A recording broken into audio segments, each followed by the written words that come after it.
What are the early fantasy football news and notes you need to know from around training camp for all 32 teams in the NFL? It's time to break it down to close the week here on Locked On Fantasy Football. You are Locked On Fantasy, your daily NFL fantasy podcast.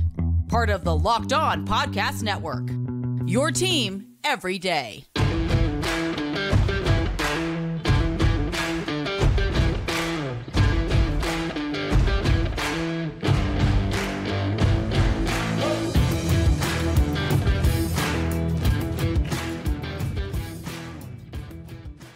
Greetings, everyone, and welcome to another edition of the Locked On Fantasy Football Podcast. As usual, I'm your host, Vinnie Iyer. When I'm not doing this, I'm writing about NFL and fantasy football for SportingNews.com. We're a little bit on the road this week, but still getting you the fantasy football preliminary information you know as we build towards helping you dominate your draft. We're giving you all the information, insight you need here. I do have a special announcement for the show. There's a big change coming up that will make the show even better for you as we bring you Locked On Fantasy Football. Subscribe and follow for free wherever you get your podcast. We're part of Locked On Podcast Network, your team every day, your fantasy football team every day. Yeah, this show is going to get bigger and better for you. I can't spoil it just yet, but get ready. It's going to be a lot of fun here as we go into 2023, the preseason games, regular season. We have a big change, but an exciting change coming about. I'll save that for you guys. And gals, thanks again for making Locked On Fantasy Football your first listen every day. Everydayers, thanks so much for supporting us all 5 days a week. We looked this week earlier at the quarterback, running back, wide receiver, and tight end updates for half-point PPR rankings there. So if you missed any of those shows earlier in the week, check them out. Here we're going to catch you up on some training camp news and notes. It's been open all across the league now for a little while, so now we can check in, put our finger on the pulse of all 32 teams. So we're going to cover a lot here on the show to close the week, put a bed on what we've seen early in training camp. So we'll do that for you and a lot more fantasy football insight coming for you preseason wise next week. All right, let's dive right in. We'll do this alphabetical order. We'll start with the city name and go Arizona Cardinals all the way through Washington Commanders. Yeah, all 32 teams. Let's do this. All right, dive into the Arizona Cardinals. Kyler Murray, as expected, started the training camp situation on PUP, physically unable to perform list. Zach Ertz also landing there as well. So Kyler Murray continues to be a risky pick there as a QB2, given his shaky injury status. We're not quite sure if he's going to be out there early. Colt McCoy hoping to be on the mend enough to be out there. If not, Clayton Tune has turned some heads here in camp early, the rookie draft pick. So we'll see if Tune gets a shot here. If Murray doesn't look good and McCoy is still struggling a little bit, let's watch this depth chart battle for sure if Tune can make the team. Now, Zach Ertz, this opens the door a little bit more for Trey McBride. He was ranked as a tight end too. I think they'll still use Ertz quite a bit. Keep in mind, Ertz was a big target for Murray and other quarterbacks when DeAndre Hopkins was suspended. Now Hopkins is not available at all because he was traded to the Titans. So something we'll watch there with the Cardinals. We'll go to the Falcons. They're also having one key player return from a big knee injury. That's Kyle Pitts, the tight end. His recovery is well, but they're taking it slow. They're not aggressively getting him involved in camp here. So they're confident they'll be ready to go come week one at full speed to really help Desmond Ridder at quarterback, play off Drake London. But this is a good reason to bump up Drake London into wide receiver 2 status. And Pitts might be slow out of the gate. He's a key receiver here. We'll see how the combination works. Pitts, we know, a class earlier than what we saw with Ridder and London going in the draft last year. So some things to figure out there still on who's going to be the real key guy for Ridder going forward. Pitts is trying to work himself up to that key role as a short to intermediate target. But keep in mind, Drake London, a similar type receiver with his catch radius and route running. All right, we go to the Ravens. The Ravens are sorting out a lot of things. J.K. Dobbins, he wants some more money. He's trying to come back healthy. There's a lot of messiness there. I would avoid J.K. Dobbins as much as I can in drafts, especially with Gus Edwards right behind him and feeling better coming off an injury as well. So something to look at there. Odell Beckham Jr. looks really good here. The knee injury is not an issue. He's also hinted that he's going in for one last season here to help the Ravens maybe try to win a championship. You also have at the same time Rashad Bateman is still a little bit banged up, coming off the Lisfranc foot issues that he had last year that cut short his season. So something to watch there. Beckham trying to have a key role here between Bateman, the rookie first rounder Zay Flowers. You got Nelson Aguilar in the mix. You also have to worry about the tight ends in Mark Andrews and Isaiah Likely. So Beckham's still trying to pick himself a good spot in this Todd Monken offense that should open up the passing game a little bit more for Lamar Jackson. Let's go to Buffalo. A big devastating injury has happened. Devastating for them, not so much for fantasy, but it does change the landscape of this backfield. Nyheim Hines suffered a feared season-ending knee injury that's all but confirmed now that he's going to be on the shelf. Remember, they made the trade with the Colts to get him in exchange for Zach Moss. Well, now they have to add some depth behind their two backs, Damian Harris, and, of course, James Cook, Dalvin's brother. They didn't go out and get Dalvin. And again, Hines was a pass-catching back, but this is good for James Cook because he's a key receiver. Darrington Evans bounces around again. He was once drafted by the Titans in the division to help. So now he's on this team. The Bills trying to make the team as a deep sleeper running back on their roster. But right now, this is good news for James Cook because that takes out one guy that can catch passes as well as Cook from this situation. All right, we go from Buffalo to Carolina. We know those teams have a little bit of crossover ties. Bryce Young, no surprise, has been named the starting quarterback. So any thoughts of Andy Dalton being the bridge quarterback have been squashed early in camp. Good for them with Frank Reich making that decision, leaving us with some fantasy football clarity. Adam Thielen so far has looked pretty good as his key target. So you have DJ Chark and Terrace Marshall Jr., but Thielen looks legit, and as well as Jonathan Mingo, the rookie. I was a little skeptical on this draft pick because I thought there were some other receivers they could have had instead. But Thielen looks like a key security blanket for Young. We'll see how Hayden Hurst plays out at tight end. But, yeah, there's definitely an opening for Mingo with Chark coming off another injury with this short period of time with the Lions. And just looking at just Marshall, a guy that is untapped potential but hasn't quite reached that yet. All right, we go to Chicago. Cole Kmet gets a new contract extension. It's kind of interesting there with his big deal to keep him around. They do like his blocking quite a bit, but he's going to be less of a key receiver. Keep in mind, Chase Claypool is now there for a full season. You've got Darnell Mooney on the mend and ready to contribute. Robert Tonyan was added at tight end as well. He knows the Packers offense well, which is what the Bears run. And then you also have the consideration of DJ Moore being a key target. So Cole Kmet should see the numbers go down a little bit as a receiver. I would be buyer beware on him as a back-end tight end one. Let's go to Cincinnati. A little bit of scare there with Joe Burrow, right? Had to be carted off there, but it turns out it's only a calf strain, so major injury avoided. We can all release our deep breath here. He's good to go. There's no issues with Joe Burrow. He's still an elite QB1, no lower than top 4 for me at that position. Joe Mixon restructured his contract, so he's back. So no issues there. Mixon, the easy choice as the RB2 there over Trayvon Williams and some of the other depth they have in Cincinnati. All right, let's go to then Cleveland, the other team in Ohio. Nick Chubb looking really good, holding up as a 3-down back, but they're also impressed with Jerome Ford. So make sure if you're going to draft Nick Chubb, you got to target Jerome Ford. He's the clear number 2 now with no Dearness Johnson, no Kareem Hunt. Hunt's still outside, Johnson now with the Jaguars. So you look at that, yeah, this is a good situation because you have a clear-cut handcuff. You can protect Chubb nicely with Ford, who they really trust to plug and play should something happen to Chubb. And we've seen that. They've felt really comfortable with Hunt and Johnson in those roles in the past. Cowboys, Tony Pollard, not upset about the franchise tag. He's going to play on its big raise from last year. He was making less than $1 million. Now he's making more than $10 million. So he's good to go. The guy that's holding out, that's a little bit of concern, Zach Martin, the all-pro, all-time guard here, probably headed to the Hall of Fame, but holding out early, trying to get a new deal. So we'll see how Jerry Jones handles that one to keep a key part, the dean of the offensive line, intact.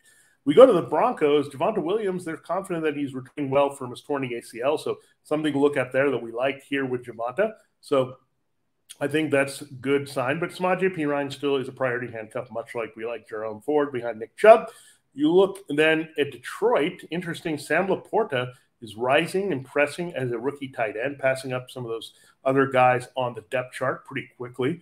At the same time, Jameson Williams, who's serving that suspension early, having a few more leg and ACL issues pop up there for him. So a little bit of concern with his role, Jameson Williams. So Amon-Ra St. Brown, Sam LaPorta, big opening, I think. After that, Marvin Jones returning to Detroit, also banged up. So big opportunity for the rookie tight end of Iowa, replacing that other tight end traded from Iowa, T.J. Hawkinson. All right, there you have a look at the first several teams here in the NFL and looking at their latest training camp news and notes pertaining to fantasy football here on Friday's show of Locked On Fantasy Football. Thanks again for making us your first listen every day. We're free and available wherever you get your platforms. This episode of Locked On Fantasy Football is brought to you by eBay Motors. We've teamed up with our partners at eBay Motors with Locked On Fantasy Football here to bring you some of the best fantasy picks each week, all season long. Whether you're prepping for a draft or scouting the waiver wire, every week we're going to provide you with the players that are guaranteed to fit on your roster. So a draft prep underway for the upcoming season. Let's see who we picked here for our picks of the week for eBay's Guaranteed Fit Fantasy Picks of the Week. When the top tier of quarterbacks is off the board in fantasy football drafts in 2023, there's another line of luxury passers and runners who are guaranteed to fit your starting lineups every week. Driving a sleeker Jaguars offense that now features wide receiver Calvin Ridley, Trevor Lawrence has top 5 scoring upside as a QB1. That's right. Expect Lawrence to keep living up to his immense arm and athletic talent and cruise to production that builds off his hot finish last season through the playoffs. Here on Locked On Fantasy Football, we're going to help you win your fantasy championship, and eBay Motors knows the championship teams about each player being a perfect fit. That's the same with your vehicle. With eBay Guaranteed Fit and more than 122 million parts and accessories for your vehicle right at your fingertips, you can make sure your ride stays running smoothly. Air filters, brakes, batteries, taillights, alternators, shocks, struts, you name it, eBay Motors has it, and they'll make sure it's the right fit for your car because eBay Guaranteed Fit helps you guaranteed understand exactly what part you need for your vehicle the first time. So go forth, switch gears, crank up that AC, and say goodbye to sweating if your ride needs a little fixing up, because now you know you'll always be set up for success from the get-go. With eBay Guaranteed Fit, everything your vehicle is calling for is just a click away. For the parts and accessories that fit your vehicle, just look for the green check. Get the right parts, the right fit, and the prices at ebaymotors.com. Let's ride. eBay Guaranteed Fit, only available to U.S. customers. Eligible items only. Exclusions do apply. All right, it is time to continue the show here in Locked On Fantasy Football, and we're going to break down now the rest of the teams. We'll do that in the last 2 segments here. We're up to the Green Bay Packers. Early reports on Jordan Love as the bona fide, unquestioned starting quarterback. Really good so far, so everyone's confident. A little bit of hyperbole we know from the offensive staff, the receivers. They all think Jordan Love, no drop-off to Aaron Rodgers. We'll see it, but he continues to pique our interest as a sleeper QB2 with some QB1 upside.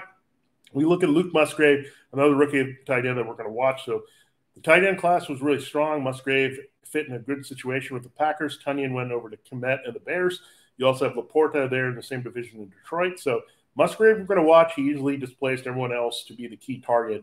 So we'll see how he fits in behind Christian Watson, Romeo Doubs, but definitely an option there for Jordan Love going forward.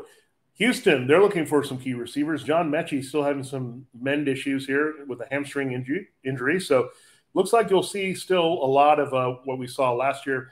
Nico Collins, Robert Woods, those are going to be the main guys. Probably Dalton Schultz, again, more likable now than ever as a back-end tight end one in this situation. Indianapolis, a little bit of concern with Jonathan Taylor. He had an ankle injury. He's at the PUP, but, man, he'll be okay. I mean, this is an outstanding offense for his services. It's running back friendly, rushing attack friendly, touchdown friendly in the red zone. So Jonathan Taylor in line still for a big rebound. In Jacksonville, we have a good situation with Travis Etienne, but more PPR leaning right now. He's catching everything in sight. That's what they're talking about. Evan Ingram's back in the fold. So another reason we talked about Trevor Lawrence being a guaranteed fitted quarterback. Well, these are the reasons. We have Etienne, you have Ingram, you have Calvin Ridley and Zay Jones and Christian Kirk and all the weapons there in Jacksonville. They're looking good. So Lawrence is the most attractive of these guys in that passing game. Let's go to the Chiefs. You have Rashee Rice turning some heads, the rookie out of SMU, looking like their best receiver, has that opportunity because Kadarius Toney nursing a knee injury out of action. So Rashee Rice has zoomed past Sky Moore to impress here. So watch out for Rashee Rice having a key role here. Rookie receiver, maybe under the radar. Great situation he landed in with Patrick Mahomes and Travis Kelce. The Raiders, we're trying to figure out what Josh Jacobs is doing. I thought he would be okay in camp, but he's wanting that better deal long-term. He's gotten a couple offers here from the Raiders, just hasn't materialized. So we'll see how that plays out. There's not a lot. The Raiders had 0 vacated carries and touches from the backfield last year. So they're banking a lot on Jacobs. I think it's about equal leverage here. I think they'll get a deal to get it done to get him in. camp and happy camper at that. Jimmy G, foot issue. We were panicking about that. What's the level of that? He's going to be the starting quarterback over Brian Hoyer. The Chargers, we know Justin Herbert has that nice spanking new contract, making the highest quarterback in the NFL in terms of salary, guaranteed money. That's going to change, we know, very quickly once Joe Burrow gets paid by the Bengals, which is inevitable here in the next few months. Matthew Stafford and the LA team with the Rams has looked pretty good. He's healthy, so no issues with Stafford. Looks fully healthy and ready to go for one more year, at least in the Sean McVay offense. You look at Tyreek Hill, good stuff here for him. Nothing concerning off the field. Everything has been settled. He's good to go. No suspension or thoughts about that with the NFL doing any more investigation. So Tyreek Hill, good to go. Minnesota, we have some early good reports for Alexander Mattison and KJ Osborne. Jordan Addison, of course, hurt himself with that speeding violation early that maybe didn't sit well or play well with the coaches. But in the meantime, KJ Osborne trying to hold his ground here with Adam Thielen gone behind Justin Jefferson. Madison trying to prove that he could be a 3-down back there without Dalvin Cook. And we go to the Patriots. Speaking of Dalvin Cook, would they be interested? They've been kicking the tires on a few of these backs. They've looked at Leonard Fournette and some of the guys that are still out there, but do they make the decision? Do they pull the trigger? Something to look at here with the Patriots, but definitely they're weighing all their options if they need to add some depth behind Ramondre Stevenson. Right now, we're banging the table hard for Ramondre Stevenson as a elite RB1 option, whatever format you're playing here in 2023. All right, we still have several more teams to get to. We have 10. We'll go through the New Orleans Saints to the Washington Commanders in our final segment here on a Friday on Locked On Fantasy Football. Thanks again for making Locked On Fantasy Football your first listen every day. Everydayers, we'll have some good stuff for you across the way over the weekend. So, again, big changes coming that you'll like here on the show to give you even more insight and analytics domination here. We'll give you the smart way to approach fantasy football, season-long, DFS, all that. So, promise it's a great change coming up, and I'm excited, and you should be too. And I'll reveal that here just around the corner for you on Locked On Fantasy Football. All right, it is time to close the show and look at the last few news and notes for the teams that are there left in alphabetical order. We are down to 10. We covered 22 teams already, believe it or not, so we'll fire through these teams as well. New Orleans Saints are up next. Kendrick Miller has a knee issue, so he's a little bit slow in camp. This probably protects Alvin Kamara a little bit. They have Jamal Williams as well. They signed him. So Kamara, the looming suspension, he's been dropping in the rankings. Miller is a hot sleeper, but right now, Jamal Williams looks like the most interesting value of the Saints backfield. You have Michael Thomas fully fine with the foot issue, but we've heard this before. We got to see it play out. So there's not a lot. Again, I don't trust Thomas behind Chris Olave at all here. So there's some openings there for other people to produce for Derek Carr. It's not going to be Jimmy Graham. I do like Juwan Johnson, but Jimmy Graham notably is back with the Saints, extending his career. No, it wasn't just a sign and I'm going to retire as a Saint. It was some issues there. So they're getting some depth there with New Orleans and something to watch for there if he can carve out any type of role on this roster.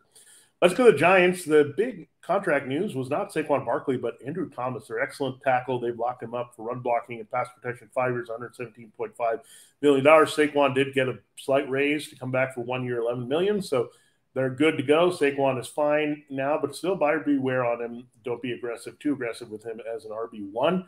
Wan'Dale Robinson, what else is new? A little bit banged up here, so that's a question. Jalen Hyatt got kind of affected by the heat and had to come out, so that's not good. They need to find some receivers here. Paris Campbell, Darius Slayton, Sterling Shepard. They got to find somebody. This is all pointing well to Darren Waller here. James Robinson in the mix here, as well as Cole Beasley. So adding some bodies with the Giants. Not sure what you're going to get from them beyond that.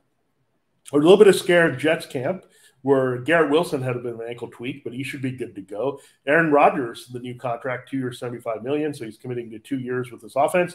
And the Jets continue to look at Dalvin Cook, maybe a sign that Breece Hall maybe a little bit slower, but they're also optimistic on Hall having a key role here in 2023. Let's go to the Eagles.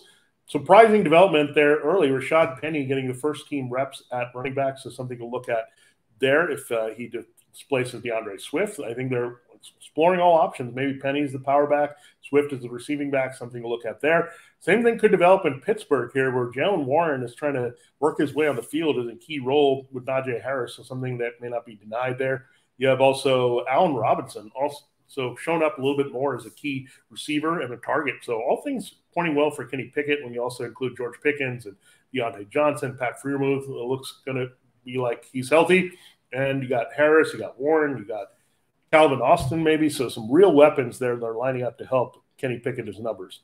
49ers look good for Brock Purdy. He's looking good with that elbow, and looks like he's on track to start over Trey Lance and Sam Darnold here. So good news there for all the offensive playmakers there. Not great for Purdy in terms of individual going after him in fantasy, but he's going to facilitate a lot of those guys, much like Jimmy Garoppolo. You look at the Seahawks, you have the issue with Noah Fant. He ended up unphysically able to perform here with a knee. It's also happening at the same time with their transitioning from the 12 personnel, 2 tight end sets, using more 3 receiver sets, and Jackson Smith and Najigba turning heads for Geno Smith and the offensive coaches here in the passing game as they work in the third wide receiver behind DK Metcalf and Tyler Lockett. Tampa Bay, Baker Mayfield seems to have a hold on the job. They're even thinking about extending him. We'll see about that. Rashad White should be very busy in the passing game, so that's going to help his value as an RB2. Tennessee, DeAndre Hopkins getting his reps, looking like the number 1 here in Tennessee in that situation as they sort through some things up front. And finally, Washington, the report is that Eric Bieniemy likes both backs, but he likes Antonio Gibson more as a receiving back. So you might see something similar where Brian Robinson Jr. is the Isaiah Pacheco. And I don't want to call Antonio Gibson the J.D. McKissick. There's been comparisons made. Maybe he's the Jerick McKinnon. We know Jerick McKinnon was very effective scoring touchdowns and had some fantasy value last year. So something to look at there for sure. So there you have it. We went through all 32 teams here to give you the news and notes you need to know, latest coming from training camp, rapid fire. That's what we do here. Sometimes we catch you up in a short period of time here. So, yeah, we got you covered for all the training camps. We'll have a lot more analysis for you for fantasy football as we help you work toward dominating your drafts. Thanks for making Locked On Fantasy Football your first listen today. Everydayers, again, we'll see you on the other side with a big change coming up. So looking forward to that. Have a great weekend. For Locked On Fantasy Football, this has been Vinnie Iyer. We'll check you out on the flip side.